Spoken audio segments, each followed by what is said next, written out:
Samantala, nagising si Edward na walang maalala sa mga nangyari sa kanya. Umupo ito sa kama at nagpalinga-linga sa buong paligid. Nasa isang bahay siya, ngunit hindi niya maalala kung bakit siya naroon at kung papaano siya nakarating roon. Bumaba siya sa kama nang may marinig siyang nag-uusap sa labas. Pumunta siya sa may bintana upang silipin ang mga ito. Nakita niya si Inspektor Sarmiento na nakaupo sa isang kubo habang may kausap na isang matandang lalaki at dalaga. Maya-maya pa ay napadaing sa sakit si Edward nang biglang sumakit ang ulo niya. Sa sobrang sakit ay nahilo siya at natumba. Hindi siya makasigaw dahil parang pinipiga ng pison ang utak niya. Napahawak si Edward sa ulo at maluha-luha sa sakit.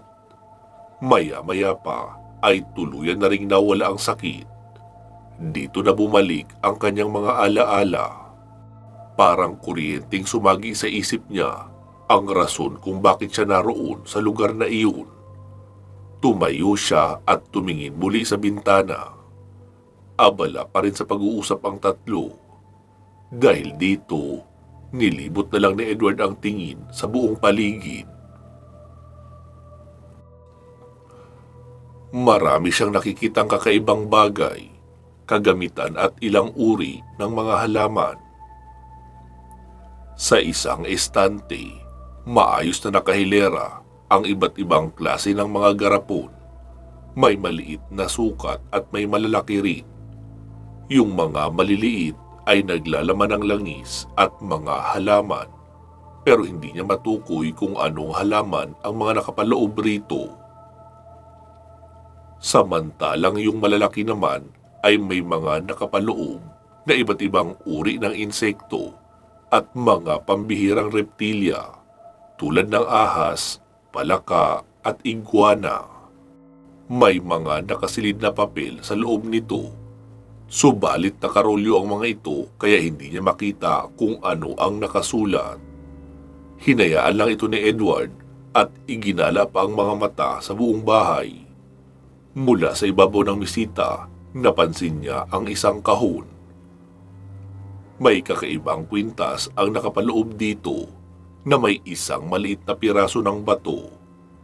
Malapor sila na ang kinis ng bato at hugis maliit na itlog ito. Pero habang pinagmamasdan ito ni Edward, ay parang may isang liwanag na lumabas dito at tumatagos na parang laser sa kasuluk-sulukan ng kanyang mga mata. Walang ano-ano'y biglang napaiwas ng tingin si Edward dahil pakiramdam niya ay para siyang kinukuryente nito at hindi niya maintindihan ang bulta-bultahing kuryente na dumadaloy papunta sa kanyang katawan. Ramdam niya ang napakalakas na kapangyarihan na nagmumula sa mahiwagang bato. Parang electric eel ang tumama sa kanya habang tinititigan niya ang kwintas. Maya-maya pa ay naramdaman ni Edward ang isang paris ng mga yabag na paparating sa loob ng bahay. "Oh, mabuti naman at gising ka na, iho!" Boses ng isang matanda ang narinig ni Edward sa kanyang likuran. Lumingon siya at agad bumungad ang seryosong mukha ni Apong Lizardo. Napaatras si Edward nang maglakad ito papalapit sa kanya. "Oh, huwag kang matakot. Wala akong gagawing masama sa iyo." Nakangiting wika ni Apong Lizardo. "Kung ganun po, sino po kayo?" Tanong naman ni Edward. "Tinatawag akong apo rito sa amin. Ang pangalan ko ay Lizardo.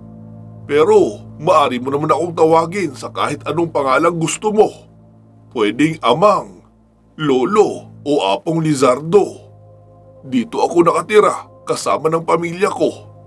Ikaw si Edward, di ba? Tama?" Balik tanong naman ng matanda. "Opo, ako nga po. Kasama po ako ni Inspektor Sarmiento nang magpunta rito." Sagot ni Edward, sabay sinundan ng tingin si Apo Lizardo. habang umuupo sa gilid ng kama. Kinabahan si Edward sa aura ng matanda dahil tila napakaseryosong tao nito at bihira lang kung ngumiti. Yung ngiting pinakita sa kanya ay parang pilit lang. Mukhang disiplinadong tao ito. "Halika at maupo ka muna rito," aya ng matanda sa kanya. Okay po." Dahan-dahang umupo si Edward. "Alam kong kanina mo pa tinitignan ang kwintas na ito. Sabihin mo, may naramdaman ka ba sa kanya?" Usisa ni Apong Lizardo matapos damputin ang batong kwintas. "Wala naman po," pagsisinungaling ni Edward. "Sabihin mo ang totoo. Papaniwalaan naman kita. Hindi birong maramdaman yun ng isang binatilyong katulad mo. Talagang espesyal ka kung ganoon." "Anong sinasabi niyo?" Pagtataka naman ang binata. "Nakaramdam ka ba ng kakaibang enerhiya? Tama. Ganon din ang naramdaman ko noong una kong masilayan ang batong ito. Alam mo ba kung saan ito nanggaling?" Umiling lang si Edward bilang tugon sa matandang albularyo. "Nanggaling ito sa puso ng saging. Ang tawag rito ay mutya ng saging o mutya ng tindok.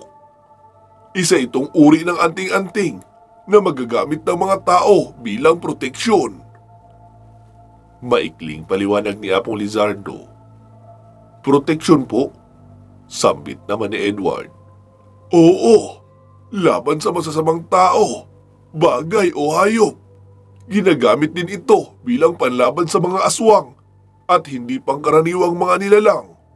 Mabisa itong gumamot ng kulam, barang at kung ano-anong sakit na hatid ng mga mangkukulam. Hindi lang iyon, bibigyan ka rin ito ng kakaibang lakas at pambihirang karunungan." Litanya ni Apong Lizardo. "Ang astig naman po pala niyan. Mabuti po dahil ang daming benepisyo na binibigay niyan." "Tama ka, iho. Kaya nga iniingatan ko itong mabuti.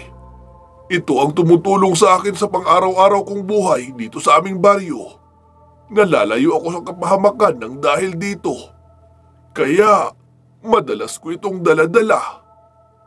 Tugon ni Apong Lizardo at ngumiti pero hindi iyon umabot sa mga mata. Tinignan sandali ni Edward ang mutya pero naramdaman niyang parang hinahatak na naman siya kaya umiwas siya ng tingin at tumitig na lang kay Apong Lizardo. "Ganon po ba? Paano niyo naman po yan nakuha? May nagbigay po ba niya sa inyo?" Seryosong tanong ni Edward. "Walang nagbigay nito sa akin at hindi ko ito hiningi sa kahit kanino. Sadyang tinawag lang ako nito para alagaan siya. Bata pa ako noon, mga kasing edad mo lang siguro. Isang gabi, habang natutulog ako sa bahay, ay bigla na lang akong ginising ng isang malamig na boses ng babae. Tulog na ang nanay at kapatid ko noon, habang ang tatay ko naman ay nasa laot pa. Ako lang ang gising at naririnig ko pa rin ang tinig ng babae na nanggagaling sa labas ng bahay. Nagpasya ako lumabas para tignan ito, pero wala naman akong naabutan sa labas, maliban sa malamig na hangin na yumakap sa aking katawan. Nakaramdam ako noon ng kilabot ng mga sandaling iyon. Kaya lang, tila may kung anong puwersa naman ang humahatak sa akin. At hindi ko na nga namalayan na napadpad na pala ako sa kakahuyan.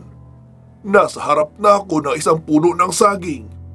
At sa hindi malamang dahilan, ay bigla akong napanganga ng bibig ng kusa. Balak ko nga sanang tumakbo.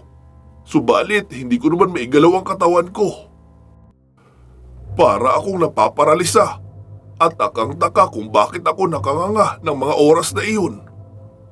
Maya-maya pa ay nagulat na lang ako nang bigla na lang bumuka ang puso ng saging na parang bulaklak. At kasunod nito ay tumulo na sa bibig ko ang isang patak ng tubig na nagliliwanag. Doon pa lang ako nakagalaw at sa gulat ko nga ay naisuka ko ito. Nang tignan ko ay isang maliit na bato pala. Mula noon ay naging kakambal ko na ang batong ito at dala-dala saan man ako magpunta. Mahabang kwento ni Apong Lizardo kay Edward na halos mapanganga sa naging karanasan ng matanda sa pagtatanga ng agimat. Kung titignan kasi, medyo may pagkakahalintulad sila ng karanasan ng matandang albularyo. Kaya nga lang, ibang bagay ang tumawag sa kanya. Hindi bato o kung anumang kapangyarihan, kundi isang matandang aswang na balak siyang katayin. Sinuot ni Apong Lizardo ang kwintas, ngunit napansin ni Edward ang saglit na pagkislap ng bato. Hindi ito napansin ni Apong Lizardo, pero nakita ito ng mga mata ni Edward na para siyang inuudyukan na kunin ito. Napapikit si Edward at umiling-iling. Hindi marapat na kunin niya ang mga bagay na hindi naman niya pag-aari. Subalit nagtataka siya sa kanyang nararamdaman. Tila gustong-gusto ng mutya na makalaya sa kamay ni Apong Lizardo at mapunta kay Edward. Maya-maya pa ay pumasok na rin sina Inspektor Sarmiento at Maria sa loob ng bahay. Natuwa ang pulis nang makitang nagkamalay na si Edward. Aba, ang bilis mo naman makarecover, bata. Kanina lang ay parang gusto mo nang isukalat ng dugo mo sa sikmura. Ano, ayos ka na ba? Lumapit si Inspektor Sarmiento sa kanila. Mabuti naman po ang pakiramdam ko. Salamat nga po pala sa tulong niyo, sir. Nahihiyang wika ni Edward. Naku, huwag ka sa akin magpasalamat, kundi kay Apo. Dahil siya naman talagang nagpagaling sa'yo. Pinag-eksperimentuhan ka niya. Ay, hindi pala. Mas madaling sabihin na dinasalan ka niya at may kung ano-ano pang ritual na ginawa sa'yo para gumaling ka lang. Tugon ng pulis na nakangiti. Kay Apo po? Bulong ng binata at bumaling ito sa albularyo na nasa tabi niya lang. Maraming salamat po sa tulong niyo, Apo. Malaking bagay po ang nagawa niyo sa akin. Hindi ko alam kung paano ako makakaganti sa inyong kabutihan. Utang ko po sa inyo ang pangalawa kong buhay. Saad ni Edward kay Apong Lizardo. Wala iyon sa akin, iho. Masaya akong nakakatulong sa mga nangangailangan. Simpleng sagot naman ng matanda. Pero salamat pa rin po. Wika muli ni Edward. Tumango lang si Apong Lizardo at ngumiti ng tipid. Oh, papaano tiyo? Tutuloy na kami. Baka gabihin kami sa biyahe at hanapin pa sa kanila ang batang ito. Delikado rin para kay Edward ang magpakalat-kalat pa sa labas kapag gabi. Makahulugang wika ni Inspektor Sarmiento at nagpaalam na kay Apong Lizardo. Mabuti at naiisip mo yan, Carlos. Teka, at may kukunin ako. Sandali lang ito. Lumapit si Apong Lizardo sa lumang kahon niya sa gilid ng bintana at may hinugot ito roon. Pagkabalik ay dala na ang isang latigo na siyang ginagamit niya noon sa pagpaslang ng mga aswang. Ano po yan, Apo? Nagtatakang tanong ni Edward. Huwag niyo sabihing buntot ng pagi yan, ani Inspektor Sarmiento. Oo, tama ka. At dapat mo itong dalhin, iho. Marahil, wala na ang aswang na gustong manakit sa'yo. Pero hindi pa rin nauubos ang angkan niya. Marami pa silang nagkalat sa bayan at nag-aabang lang sa mga sulok. Sa'yo na ito. Gamitin mo proteksyon laban sa mga aswang kapag nagkagipitan. Tiyak, hindi ka nila malalapitan basta-basta kapag hawak mo yan at ipapakitang handa kang lumaban. Iniabot ni Apong Lizardo ang sandatang buntot ng pagi kay Edward. Seryoso po ba kayo? Ibibigay niyo ito sa akin? Medyo nalilito pa si Edward dahil hindi niya akalaing ipagkakatiwala sa kanya ng albularyo ang armas nito na ginagamit sa pagtugis sa mga kampo ng kadiliman. Bukod rito, wala rin siyang ideya kung papaano ito gamitin sa mga aswang. Nagsalita naman si Inspektor Sarmiento. Abay, siyempre bata, Seryoso talaga siya. Maswerte ka dahil ikaw ang pinagbigyan niyan. Matagal ko nang gustong kunin yan eh. Kahit nga hawak, ayaw niyo ipahawak sa akin. Ngumiti lang si Apong Lizardo sa sinabi ng pulis. Ikaw talaga kuya? Wala ka nang ibang sinabi kundi puro kalokohan. Hinampas ni Maria si Inspektor Sarmiento sa balikat. Aray, kanina ka pa nangahampas ah. Ba't ba ang hilig-hilig mo manakit sa akin ngayon? Reklamo pa ng pulis na tinawanan lang ng dalaga. Napangitig na rin tuloy si Edward sa kanila. Ingatan mo yan, iho. Wika pa ni Apong Lizardo. Opo, makakaasa po kayo. Nakangiting tugon naman ni Edward. Siya, sige na, humayo na kayo at baka gabihin pa kayo masyado sa daan. Hari naway maging ligtas ang inyong biyahe papauwi. Sambit ni Apong Lizardo. Ngumiti lang sina Edward at lumabas na ng bahay. Hinatid sila ni Maria hanggang sa sasakyan habang dala ang mga prutas nang may maiuwi naman at makain rin sa biyahe. Dinagdagan rin ito ng dalaga ng mga langka at isang bugkos na saging. Dahil dito, napakarami tuloy ng prutas na nadala ng dalawa. Nilagay itong lahat ni Maria sa upuan sa likuran para may espasyo pa rin si Edward sa harap. Oh, paano? Aalis na kami. Paalam pa ni Inspektor Sarmiento. Sige kuya, tawag na lang ako kapag nagka-problema. Pag-iingat kayo sa biyahe nyo ha. Oo naman, siyempre. Sige po tiyo, aalis na kami. Sigaw naman ni Inspektor Sarmiento kay Apong Lizardo na nakatayo sa may pintuan. Sige, mag-iingat kayo. Sagot naman ang huli habang kumakaway ito. Lumarga na nga ang sasakyan at nilisan na ng dalawa ang lugar. Mabagal ang takbo nila dahil nasa loob pa sila ng baryo. Nang makalampas ay doon na binilisan ni Inspektor Sarmiento ang pagpapatakbo ng sasakyan. Inaharurot niya na ito ng 90 para hindi sila abutan ng sobrang gabi. Delikadong magpabagal-bagal sa lugar na iyon dahil kalat ang balitang pinamumugaran ito ng mga rebelde. Habang nasa biyahe ay tahimik lang na pinagmamasdan ni Edward ang buntot ng pagi na ibinigay sa kanya ni Apong Lizardo. Alam kong nagtataka ka bata kung bakit niya hinabilin sa iyo yan. Sumuko na kasi siya sa pagtutugi sa mga aswang, kaya sa iyo niya na yan ipinagkakatiwala. Paliwanag ni Inspektor Sarmiento kay Edward. Pero bakit po sa akin? Pati na lang po sa inyo, sir. Saad naman ni Edward. Tumaas ang isang kilay ni Inspektor Sarmiento. At ano namang gagawin ko riyan? Gagawing sampayan? Alam mo namang baril ang lagi kong dala, di ba? Gusto mo ba na habang naka-uniforme ako at nakasukpit ang baril, nakalagay rin yan sa tagiliran ko na nakapulupot? Ano ako, si Indiana Jones? Anang pulis na natatawa sa ini-imagine na itsura niya sa ganoong forma. Pero kayo po ang pamangkin niya. Kayo dapat ang pamanahan niyan. Alam mo Edward, hindi na mahalaga kung pamangkin niya man ako o hindi. Iba mag-isip si Apo. Wala siyang pakialam kahit sino ka pa. Kapag binigyan ka niya, kailangan mong tanggapin yun. Alam mo, bihira lang magbigay ang taong yun ng mahalagang bagay sa kung sino-sino lang. Pero kapag nakatanggap ka mula sa kanya, ibig sabihin lang noon, espesyal ka. Paliwanag ni Inspektor Sarmiento.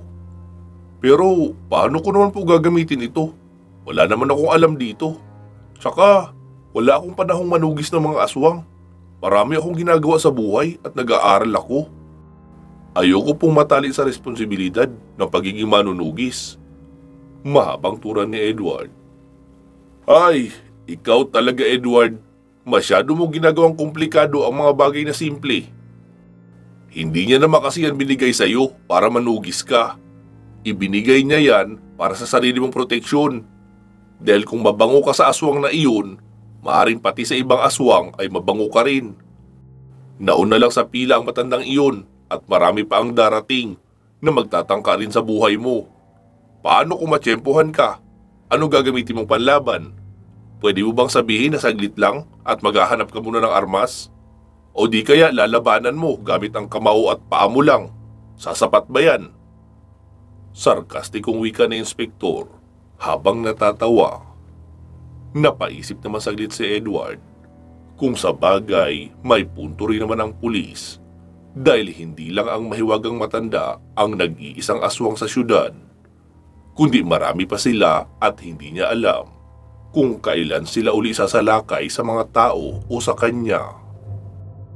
Mas mabuti na nga iyong palagi siyang may dalang panlaban sa mga nilalang ng dilim kaysa tumunganga lang at hintayin na katayin siya ng walang kalaban-laban. Naalala niyang muntik na siyang mapatay ng aswang. Mabuti na lamang at nasa tabi niya ang inspektor. Kung hindi lang sa tulong nito, malamang pinaglalamayan na siya ng kanyang pamilya. Paano ko naman po gagamitin ito? Ngayon lang ako nakahawak ng ganito. Kaya hindi ko alam kung paano gamitin ng tama. Winawasiwas lang ba ito, sir? Tanong pa ng binata. Ayun! Natumbok mo rin! Sambit ni Inspektor Sarmiento. Ano?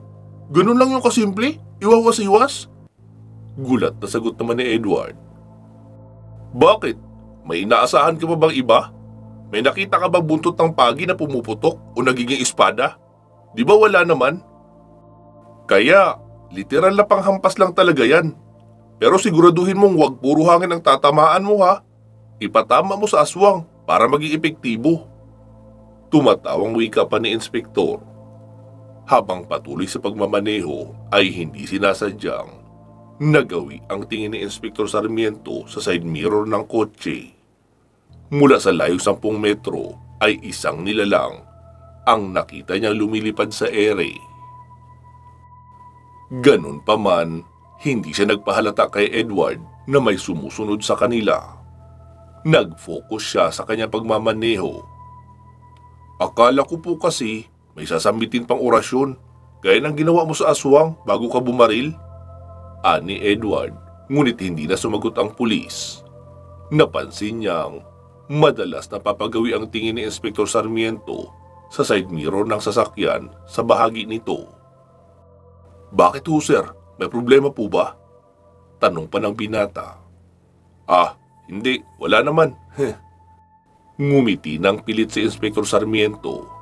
Nahalata pa rin ni Edward ang bahid ng kaba sa boses ng pulis. Huwag niyo sabihing natatakot kayo sa lugar na ito, sir. Naniwala naman kayo sa sinabi ni Apo. Wala naman sigurong susulpot dito na rebelde sa ganitong oras. Wika ni Edward. Nagkakamali ka na iniisip, bata. Hindi naman rebelde ang inaalala ko. Matulog ka na lang muna dyan. Igisingin na lang kita kapag dumating na tayo. Wika ni Inspektor Sarmiento at muli nang itinuon ang sarili sa pagmamaneho. Naramdaman niyang tila nawala na ang presensya ng nilalang na sumusunod sa kanila. Nakahinga siya ng maluwag at bumaling kay Edward. Subalit gano'n na lang ang kanyang gulat nang makita ang isang ulo ng halimaw na nakadungaw sa may bintana ni Edward. Naglalaway ito at nakalabas pa ang napakahabang dila. Namumula rin ang nanlilisik nitong mga mata na sinlaki ng barya. Oh, ba't ganyan kayo makatingin, sir? Natatakot talaga kayo? Nakangiti si Edward na nagtatanong, ni hindi man lang nito naramdaman ang nilalang na lumilipad sa bahagi niya.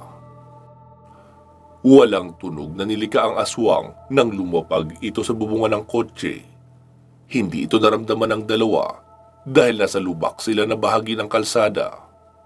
Sa takot ni Inspektor Sarmiento ay inilihis niya ang sasakyan para ihulog ang aswang. Ngunit nakakapit ito at lumipad. Dumungaw pa ito sa bintana, subalit mabilis na pumreno si Inspektor Sarmiento at muntik nang mapasubsob ang dalawa sa salamin ng kotse. Mabuti na lang at naka-seatbelt sila pareho ni Edward. Nagtatakang napatingin ang binata kay Inspektor Sarmiento. Pambihira naman, sir. Ano bang nangyayari? Tanong ni Edward. Hindi nagsalita ang inspektor at palingalinga sa buong paligid. Sumilip din ito sa bubong pero wala na roon ang aswang. Mabilis itong lumayo nang makatunog ang inspektor. Pero ramdam niyang nasa tabi-tabi lang ito, naghihintay ng tamang oras para sumalakay. "Sir, ano po bang hinahanap niyo? Kanina pa kayo ganyan na. Nagtataka na talaga ako sa inyo." Saad ni Edward. "Makinig ka bata, nasundan tayo." Wika pa ni Inspektor Sarmiento. "Ha? Ano po bang sinasabi niyo, sir?" "Ang aswang, nandito siya." "Ha? Seryoso po kayo dyan, sir? Hindi ba't napatay na natin yun?" Nagpalingalinga si Edward sa buong paligid para hanapin rin ang nasabing aswang. "Hindi bata, iba ito. Mukhang kamag-anak noong matanda. Napakainit ng paligid, nararamdaman ko. Siguradong narito lang siya at galit na galit. Gusto niya maghiganti." Paliwanag pa ng inspektor. "Pambihira, ba't ba ayaw tayong tigilan ng mga aswang na yan? Ano bang kailangan nila sa akin?" Nakaramdam na rin ang takot si Edward. "Ikampante mo ang sarili mo, Edward. Hindi niya tayo basta-bastang malalapitan hanggat nasa iyo ang buntot pagi. Teka, nasaan na ba yun?" Hinanap ni Inspektor Sarmiento ang buntot pagi, pero itinago pala ito ni Edward sa kanyang bag. Dinukot ito ni Edward habang sinisipat ni Inspektor Sarmiento ang buong paligid. Naramdaman niya ang mga sangang gumagalaw sa malapit. Hinugot niya ang baril at itinutok sa mga puno. "Sir, umalis na lang tayo rito. Huwag mo nang barilin." Bulong ni Edward. "Shh! Huwag kang maingay. Nandoon siya." Anang pulis. Nilabas naman ang tuluyan ni Edward ang buntot pagi mula sa bag.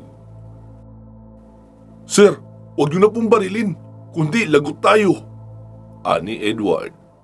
Hindi tuloy makafocus sa pag-asinta si Inspektor Sarmiento dahil ginugulo ito ng binata. Maya-maya pa ay biglang tumigil sa pagyugyug ang mga sanga at bumalik sa katahimikan ang buong paligid. Nagtaka ang dalawa nang maging kalmado na ang hangin. Wala silang marinig maliban sa ingay ng kanilang sasakyan. "Tara na, sir, umalis na tayo." Pangungulit ni Edward. "Sandali lang, may nararamdaman pa ako." Saad ni Inspektor Sarmiento. "Hay, itigil nyo na nga yan, sir. Gusto nyo bang pareho tayo mamatay rito? Paandarin nyo na po ang sasakyan nang makaalis na tayo." Nagsisimula na mag-hysterical si Edward dahil sa takot. Nararamdaman niya uli ang pamilyar na pakiramdam. Noong sinusundan siya ng matandang aswang, nagsisitayuan na ang kanyang mga balahibo at todo na ang pagkilabot ng katawan. Pakiramdam niya ay nasa tabi lang nila ang aswang at pinagmamasdan sila. "Ihanda mo ang sarili mo, Edward. Nararamdaman kong hindi niya tayo titigilan hanggat hindi nakakaganti. Simulan mo na ring alamin kung paano gamitin ang armas mong yan." Hinawakan ni Inspektor Sarmiento ang manibela at ini-start ang sasakyan. Nagkiskisan sa semento ang mga gulong sa likuran nang tapakan ni Inspektor Sarmiento ng malakas ang gas. Kasabay nito ay pinihit niya ang clutch, subalit nagtaka siya nang hindi umaandar ang kanilang sasakyan. Tinapakan niya uli ang gas pero ganun pa rin. Nanatiling nakatirik ang sasakyan nila sa gitna ng kalsada. Parehong nagkatinginan ang dalawa sa isa't isa. Nagtataka sa nangyari. "Ano to, sir?" Natatakot na tanong ng binata. "Hindi ko rin alam." Natataranta na rin si Inspektor Sarmiento. Walang ano-ano'y nagimbal ang dalawa nang bigla na lang umangat ang likuran ng sasakyan at halos sumabog ang bumper sa harapan nang agad din itong bitawan. Halos magkauntugan ng ulo ang dalawa. Hilo silang pareho at pareho ring nalilito sa nangyari. Sumulyap si Edward sa likuran, subalit halos mamatay ito sa sindak nang makita niya ang aswang na nakatayo sa likuran ng kotse. Nakalatag ang mga kamay nito sa trunk habang matalim na nakatitig ang mga mata sa kanya. "Lintik! Ayun siya!" Malakas na sigaw ni Edward. "Edward, bakit? Ano nangyari?" Tanong ni Inspektor Sarmiento. Tumingin rin ito sa likuran at nagulat din nang makita ang aswang. Galit na bumaba ng kotse si Inspektor Sarmiento at pinaputukan ng makailang beses ang aswang na iyon. Subalit mabilis itong nakatakas at nawala sa paningin ng inspektor. Sinubukan niya itong hanapin pero masyadong madilim ang paligid. Wala siyang makitang kahit ano sa kakahuyan. Biglang ipinasok ni Inspektor Sarmiento ang isang kamay sa kotse. Sabay pinindot-pindot niya ng ilang beses ang busina. Nagsipulasan ang mga panggabing ibon na namamahinga sa mga puno dahil sa ingay ng sasakyan. "Hoy! Aswang! Lumabas ka riyan! Harapin mo ako! Huwag kang magtago!" Paghahamon pa ng inspektor. "Ano bang ginagawa niyo, sir? Itigil niyo yung paghahamon niyo!" Gigil na bulong ni Edward. Dahil sa ginawa ng inspektor, ay mas lalo lang nilang ginalit ang aswang. Hindi sumagot si Inspektor Sarmiento at patuloy lang ito sa pagbusina hanggat hindi lumalabas ang aswang. Bumalik ito sa sasakyan upang kumuha ng flashlight. Lumabas itong muli na nakakross ang mga kamay. Nasa kanan niya ang baril habang nasa kaliwa naman ang flashlight. Itinutok ng pulis kung saan-saan ang flashlight. Subalit hindi maabot ng kanyang liwanag ang eksaktong pinagtataguan ng aswang. Wala itong kaalam-alam na nagkukubli lamang ang aswang sa isang poste ng ilaw. Pundido ang ilaw na naroon kaya hindi ito maaninag. Tanging ang maitim na anino lang nito ang mapapansin na nagre-reflect sa lupa mula sa liwanag ng buwan.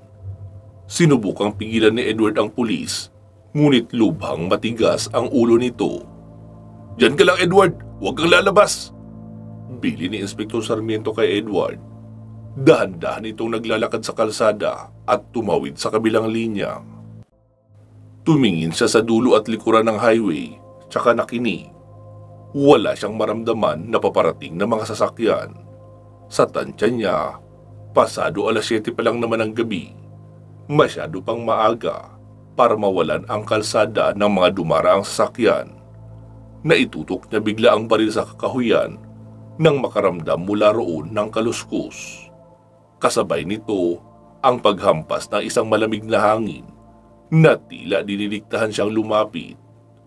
Dahan-dahang naglakad papalapit si Inspektor Sarmiento habang pinagmamasdan lang siya ng aswang mula sa itaas ng poste. Nakatutok din ang mga mata ni Edward sa pulis. Hindi niya ito inaalisan ng tingin dahil kinakabahan siya sa maaaring mangyari. Sinusundan niya ito ng tingin saan man magtungo. Ngunit habang pinagmamasdan niya si Inspektor Sarmiento, ay may kung anong mali siyang nararamdaman. May kutob siyang nasa malapit ang aswang at binabantayan ang kilos nila. Nagpatuloy si Inspektor Sarmiento sa paghakbang kahit hindi rin maganda ang pakiramdam nito. Pagkalapit niya sa bahaging mapuno, nagulat siya nang isang palaka ang bigla na lang tumalon. Sa gulat ng inspektor ay naiputok niya ang baril, pero maswerteng hindi naman tinamaan ang palaka. Nakatakas ito at sumuot sa halamanan. Nakahinga ng maluwag si Inspektor Sarmiento. Pansamantalang gumaan ang dibdib.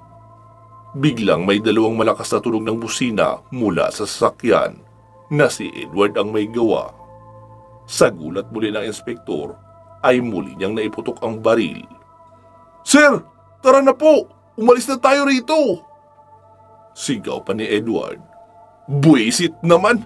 Muntik na akong atakihin sa puso doon na! Huwag ka nga magugulat! Pambihira ka, bata!" Inis na wika pa ng inspektor at lumapit na sa sasakyan. Nakadungaw lang ang ulo ni Edward sa bintana habang tinatawag niya ang pulis. "Ba't ba ang hilig mong manggulat, ha?" Sermon ng pulis. "Wala rin naman kasing saysay ang ginagawa niyo rito, sir. Nag-uubos lang kayo ng bala." Sagot naman ni Edward. "Hindi pag-uubos ng bala ang ginagawa ko. Gusto kong takutin ang aswang na sumusunod sa atin para tigilan na tayo." Saad ng inspektor. Habang nakatalikod ay hindi niya namalayan ang dahan-dahang pagbuka ng malalapad na pakpak ng aswang. Malaya nitong ibinuka ang sarili at naghanda para lusubin na ang pulis. Habang nagtatalo, napansin ni Edward ang lumalapad na maitim na anino sa kalsada. Nanlaki ang mga mata ng binata. "Lintik, sir! Nasa likuran mo po siya!" Sigaw ni Edward. Agad namang napalingon sa likuran ang pulis, subalit huli na. Nang mabilis na natabig ng aswang ang baril, tumilapon ito sa damuhan habang bumalandra naman sa pintuan ng kotse ang pulis. Nayupi ang pintuan sa lakas ng impact. "Sir Carlos!" Kinakabahang sigaw ni Edward nang makitang sumuka ng dugo ang pulis. Bumaba siya ng sasakyan at tinulungan itong makatayo. Samantala, paikot-ikot naman ang aswang sa ere at naghahanda na naman sa muling pag-atake. "Akong bahala sa inyo, sir!" Dali-daling inakay ni Edward papasok ng sasakyan si Inspector Sarmiento. Kinuha niya ang buntot pagi at ito na ang humarap sa aswang. Nagsimulang kumilos ang aswang. Mabilis itong bumulusok pa ibaba na parang eroplanong magka-crash landing. Pakay nitong dagitin si Edward at ilayo sa lugar. Papalapit na ng papalapit ang aswang kay Edward at nakahanda na sa pagsungkit ang matatalim nitong mga kuko. Nang biglang napahiyaw sa sakit ang aswang, nang isang hataw ang tumama sa braso nito. Agad itong napalihis ng direksyon nang hampasin uli ni Edward. Nag-uusok sa init ang braso ng aswang na animoy binuhusan ng kumukulong tubig. Galit na galit itong napatitig kay Edward habang nasa ere. Dito niya napagtanto na may hawak na buntot pagi ang binata. Hindi niya ito napansin dahil sa pagmamadali. "Ang galing mong pumili ng sandata, bata!" Anang aswang. "Bakit? Takot ka ba rito? Sige, lumapit ka pa nang matagtad kita ng latay." Banta pa ni Edward, sabay wasiwas ng buntot ng pagi sa ere. Nakaramdam ng kaunting takot ang aswang. "Ako? Matatakot dyan? Nakaisa ka lang naman, ang yabang mo na. Pwes, subukan natin kung hanggang saan ang tapak mo, bata." Wika pa ng aswang. Napalunok ng laway si Edward. Nagsisi siyang hinamon niya pa ang aswang. "Sige, subukan mong lumapit, kundi magsisisi ka talaga." Pananakot rin pabalik ni Edward, pero tinawanan lang siya ng aswang na iyon. "Sa nakikita ko, ikaw ang mas takot sa ating dalawa. Ramdam ko ang takot mo. Naririnig ko ang malalakas na kabog ng iyong puso dahil sa takot." Pang-iinsulto pa ng aswang kay Edward. "Buisit naman. Mukhang hindi madadaan sa bluff ang ingot na ito ah.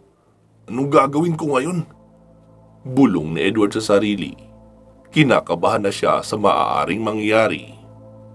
"Ngayon, humanda ka!" Biglang sumugod ang aswang. 3 putok ng baril ang biglang umalingaw-ngaw sa tabi ni Edward. Nabingi si Edward at napatakip ng tenga. Kasunod nito ay bumagsak ang aswang na parang ibon. 3 bala ang sinalubong nito matapos pagbabarilin ni Inspector Sarmiento na may kasamang orasyon. Parehong usal ang sinambit niya noong tapusin niya ang matandang aswang sa ospital. Hindi nakareak ang aswang sa malakas na orasyon na ginamit ng pulis. Tinadtad niya ng bala ang likod ng aswang. Nanlaki ang mga mata ng aswang sa takot nang kumarga uli ng bala si Inspector Sarmiento at lumapit pa ito. Inubos niya ang bala sa ulo nito. Napasukan ng maraming dugo ang aswang. Umuusok pa ang dulo ng baril ng inspektor nang maubos ang lahat ng bala. Tumihaya ang aswang at tumingin kay Inspector Sarmiento. Nakapagtatakang buhay pa ito sa dami ng tinanggap nitong bala pero mahina na. Mukhang naghihingalo at nalalapit na ang katapusan. "Sino ka ba?" Tanong ng aswang kay Inspector Sarmiento. "Isa akong alagad ng batas at alagad din ng liwanag, kaya nagkakamali ka ng binangga." Natawa ang aswang sa sinabi ni Inspector Sarmiento. Matindi nga ang ginamit mong orasyon, pero hindi sapat para mapatay ako ng baril na yan. May natitira pa akong lakas, sapat para tapusin kang hayop ka. Biglang bumangon ang aswang at sumugod kay Inspektor Sarmiento. Isang malakas na kalmot ang tinanggap ng pulis at tumalsik rin ito at napahiyaw sa sakit. Ah! Matigas ka ha? Muling tumayo si Inspektor at sinipa niya ang aswang. Nasalag naman ng aswang ang kanyang tadyak. Hinawakan siya ng aswang at ibinalibag muli sa sasakyan. Nayupi na naman ang pintuan dahil sa impact. Napaungol si Inspektor Sarmiento nang mapaupo na sa kalsada. Paanong nakakatayo ka pa? Gulat na tanong ng Inspektor. Sinabi ko naman sa'yo, di ba? Na may natitira pa akong lakas. Kaya magdasal ka na ngayon. Itinaas ng aswang ang isang kamay upang laslasin na ang leeg ni Inspektor Sarmiento. Nang isang hampas ng buntot pagi ang tumama sa braso ng aswang. Napaatras ito sa sakit at nagalit nang makita na hawak ni Edward ang buntot ng pagi. Humataw pa ito ng isa. Napaungol ang aswang matapos tamaan sa tagiliran. Winasiwas ni Edward ang buntot ng pagi, subalit nakaiwas na ang aswang. Tumalon-talon ito paatras at lumayo. Ang lakas naman ang loob mong gawin ito sa akin! Gigil na gigil ang aswang kay Edward. Tumatagas ang dugo sa tagiliran nito habang ito ay nag-uuso. Nasusunog ang bahagi ng kanyang katawan na animoy may halong lason ang buntot ng pagi at tinutunaw ang laman ng aswang. Hindi ito maaari! Humanda ka! Umataking muli ang aswang kay Edward. Isang sipa naman ang tumama sa panga nito. Animoy sinampal ang aswang at tumalsik papunta sa damuhan. Tumayo ito nang lumapit si Edward. Ito na ang katapusan mo, aswang ka! Talo ka na! Wala ka nang matatakbuhan! Wika ni Edward. Nainsulto naman ang aswang sa sinabi niya. Hindi kita tatakbuhan, bata! Dahil dudurugin kita at kakainin para maipagiganti ang nanay ko! Wika pa ng aswang. Namumula ang katawan nito sa sobrang galit. May tumubong mga itim na balahibo sa braso at binti. Bumuka na ang mga pakpak sa likod at lumutang ito sa ere. Halos matangay na si Edward sa lakas ng kumpas ng mga pakpak nito. Galit na galit ito at mas lalo pang nanilisik ang mapupulang mga mata. Ano bang klaseng halimaw to? Bulong ni Edward sa sarili habang muli na namang tinutubuan ng takot dahil sa pagbabagong anyo ng kaharap na aswang. Labanan mo siya, Edward! Huwag kang matatakot sa kanya! Kayang-kaya mo siya tapusin! Gamitin mo ang buntot ng pagi para ipadala na siya sa kabilang buhay! Sigaw pa ni Inspektor Sarmiento. Abay, tignan mo nga naman! Buhay pa pala ang ungas na ito! Hoy! Maghintay ka, Pulis Patola! Kapag napabagsak ko ng batang ito, ikaw na ang isusunod ko! Sabay ko kayong ipapadala sa kabilang buhay! Wika pa ng aswang kasabay ng malakas na pagtawa.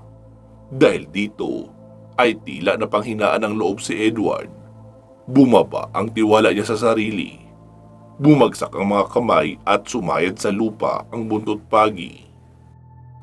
Naramdaman ni Inspektor Sarmiento na nag-aalangan na ito na labanan ang aswang. Edward! Lumaban ka! Huwag kang magpapasindak! Tinatakot ka lang niya! Kapag sumuko ka ngayon, pareho tayong mamamatay! Naiintindihan mo ba?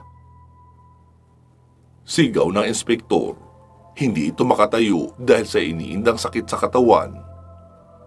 Ibigay mo na lang sa akin ang buhay mo, bata! Huwag kang mag-alala!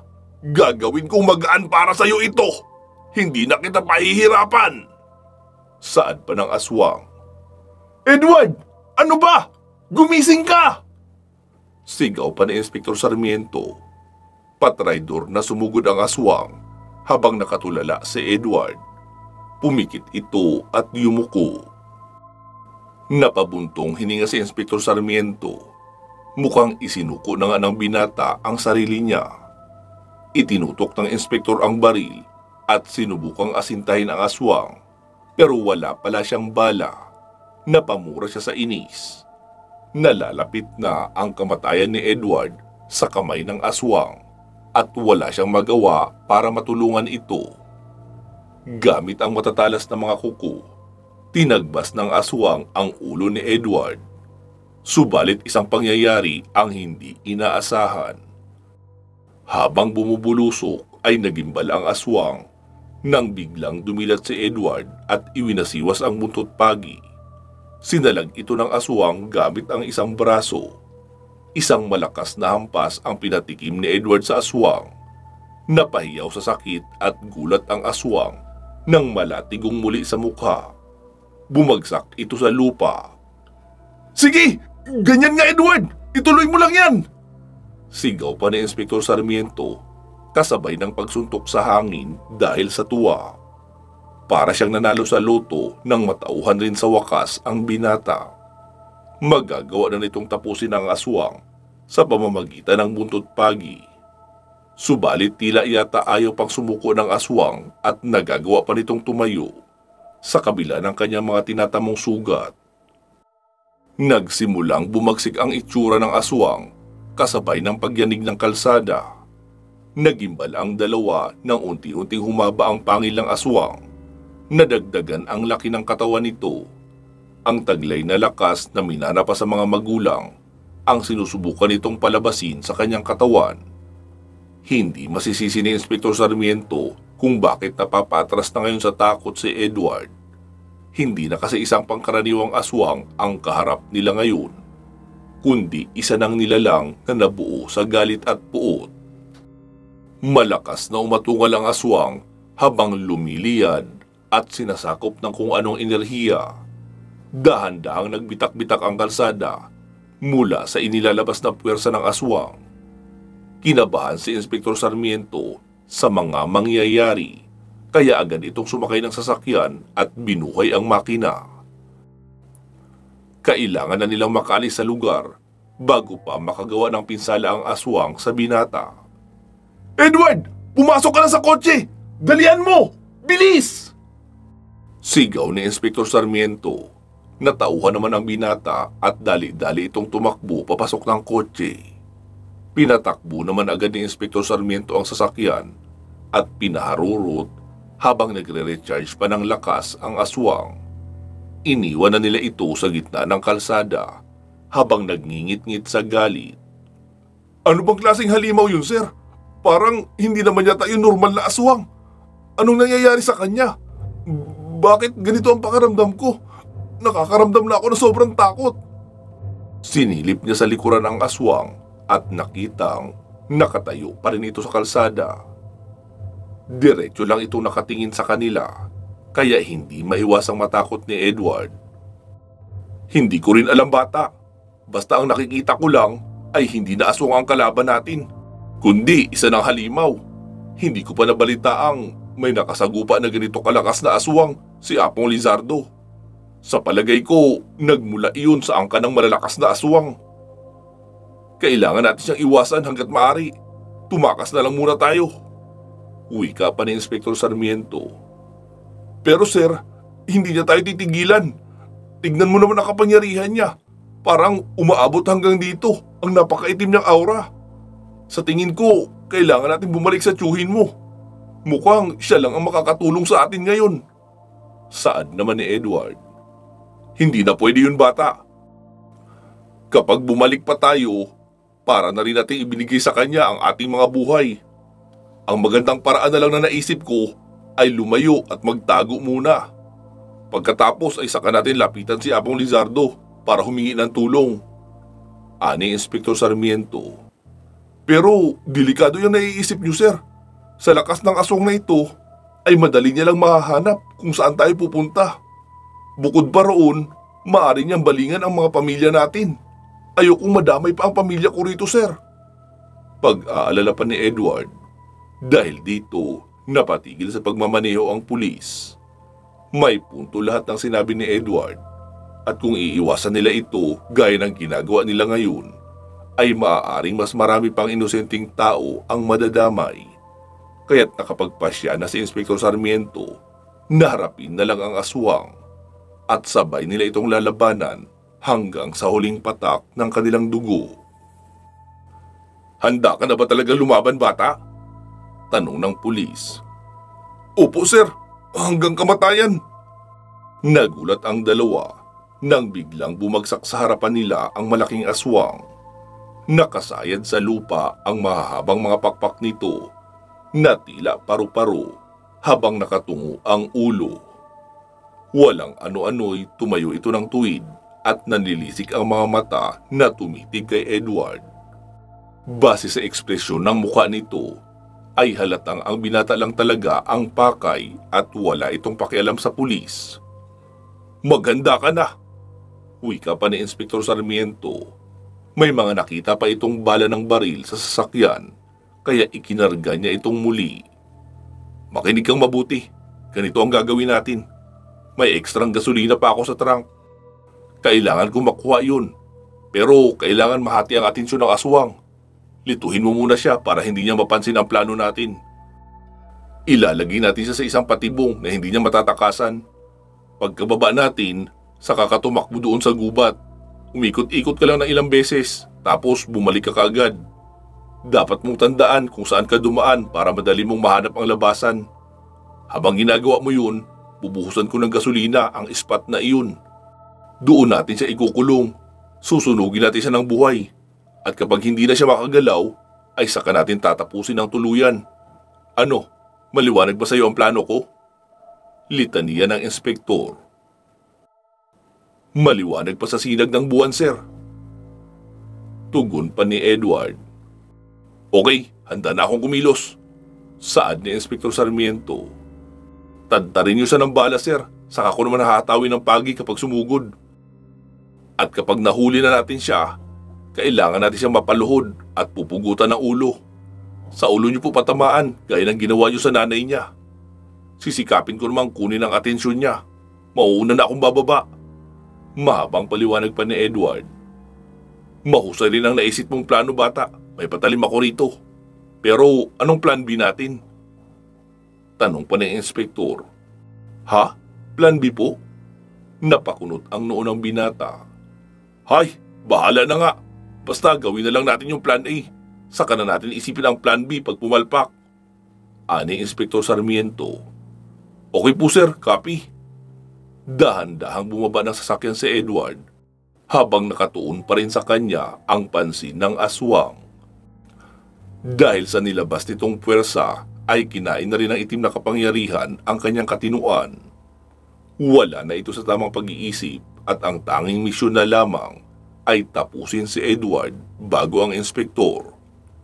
"Hoy! Pangit! Alam kong atat-atat kang tapusin ako. Pero sinasabi ko sa iyo, hindi yun magiging madali para sa iyo. Kailangan mo muna ako mapabagsak bago mo pagpiestahan ang katawan ko." Sigaw pa ng binata. "Ang dami mo pang satsat! Ganon din naman ang kakaantungan mo! Tatapusin kita!" Sagot naman ng aswang. "E di hulihin mo muna ako." Wika pa ni Edward sabay tumakbo ng mabilis papasok sa gubat. Sinundan naman siya kaagad ng aswang sa pamamagitan ng paglipad sa ere. "Hayop! Nakalimutan ko yata ang lumilipad nga pala siya. Pero bahala na." Bulong pa ni Edward sa sarili. Nang makarating sa kakahuyan, ay tumakbo ng paikot si Edward sa mga puno. Nakasunod pa rin ang aswang pero lumapag ito sa lupa para mas madali itong makakakilos sa loob ng kagubatan.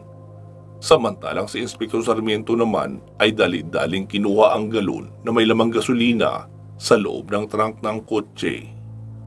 Nakita niya itong may laman pa at kaagad nagtungo sa bukana ng gubat. Ibinuhos niya na lahat ng laman ng galon ng pabilog at tumayo sa labas nito. Natatanaw niya si Edward na tumatakbo pa rin sa loob ng kakahuyan habang nakabuntot ang aswang sa likuran at matulin din na tumatakbo. "Bilis, Edward! Bilisan mo! Kailangan mo siyang madala rito bago pa matuyo ang gasolina." Bulong ni Inspektor Sarmiento sa sarili. "Hindi ka makakatakas sa akin, bata! Papatayin kita!" Sambit pa ng aswang habang mabilis na tumatakbo. Hulihin mo muna ako, pangit ka! Pangungutya ni Edward.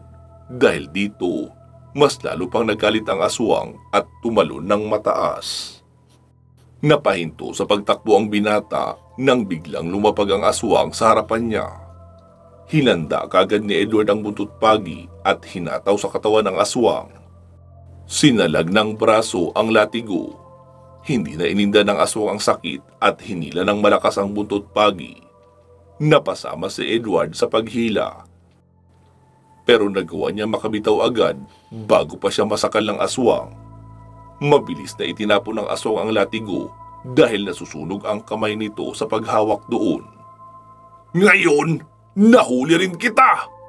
Wika pa ng aswang kay Edward. Hindi pa sa ngayon! Sagot naman ni Edward kasabay ng isang pagsipa. Sinangga ng pakpak ang sipa na iyon. Nagulat si Edward nang tabigin siya ng aswang gamit ang isang pakpak. Tumilapon si Edward at napunta sa isang puno. Animoy may nabaling buto sa likod niya dahil sa impact. Buwisit talaga! Ang lakas talaga ng hayop na to! Saad ni Edward. Ano? Susuko ka na ba, bata? Dahan-dahan ang lumapit ang aswang kay Edward. Tumayo si Edward at hindi ininda ang nararamdamang sakit sa likuran. Hindi mo ako matatalo, bata!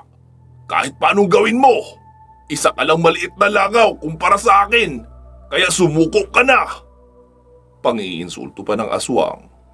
Mamamatay muna ako bago mangyari yun! Sambit ni Edward at agad nag-fighting stance.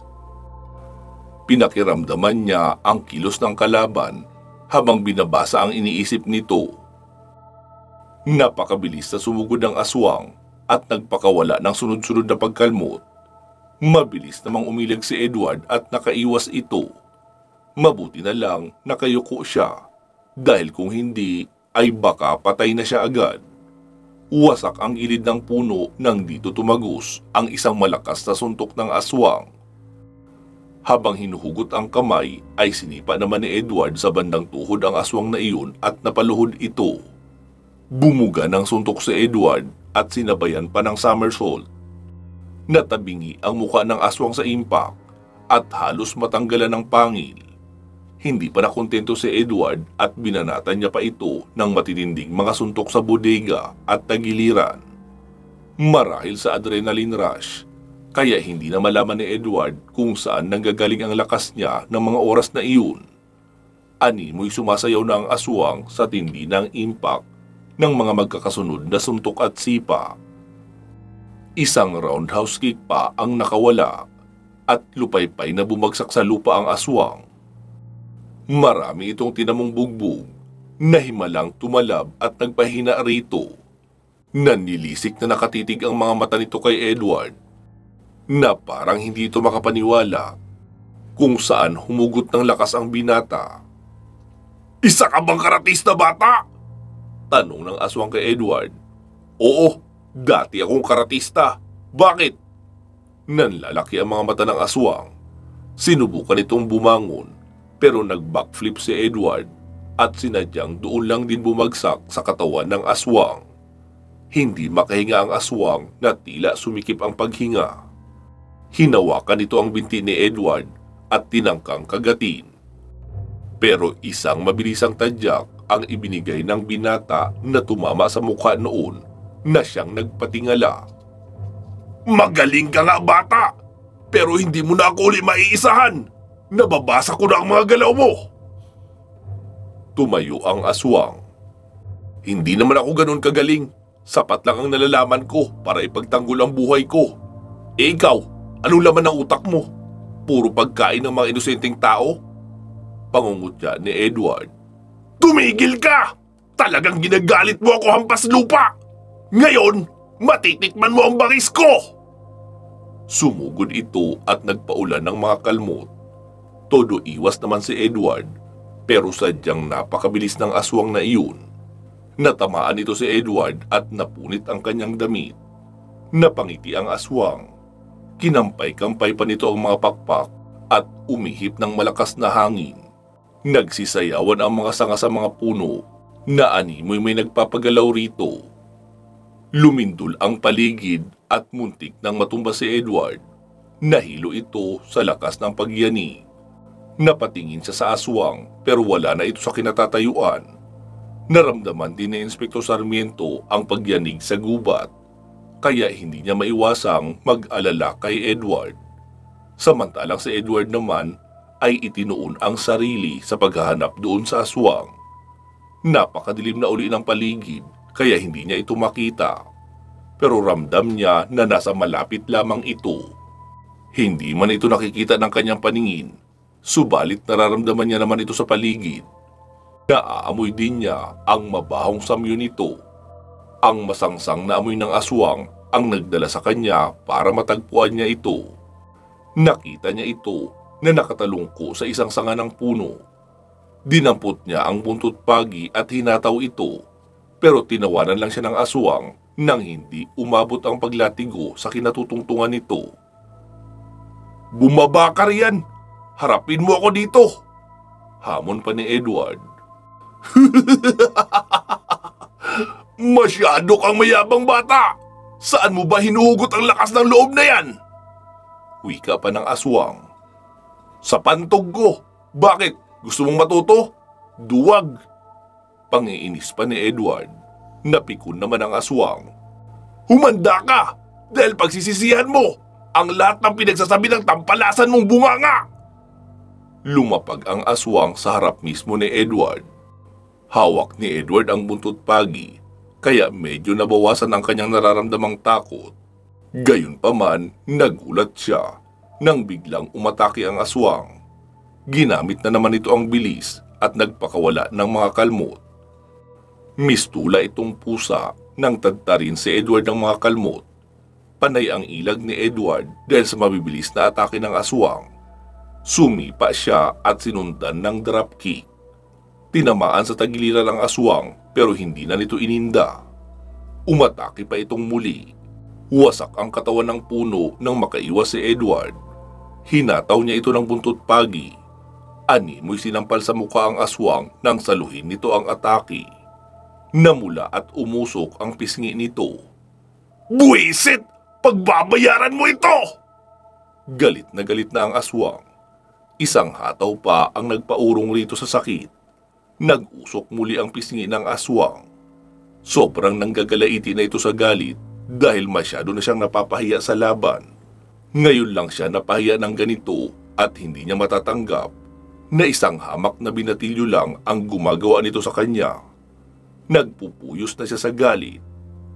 "Ano? Suko ka na ba, pangit?" Panunuya pa ni Edward. "Pagsisisihan mo ito!" Sumigaw uli ng malakas ang aswang dahil sa inis. Nauubos na ang pasensya nito dahil sa galit. Pansamantala po muna natin puputulin rito itong ating kwento. Magsama-sama po tayong muli sa part 9. Mag-iingat po kayo palagi at hanggang sa muli.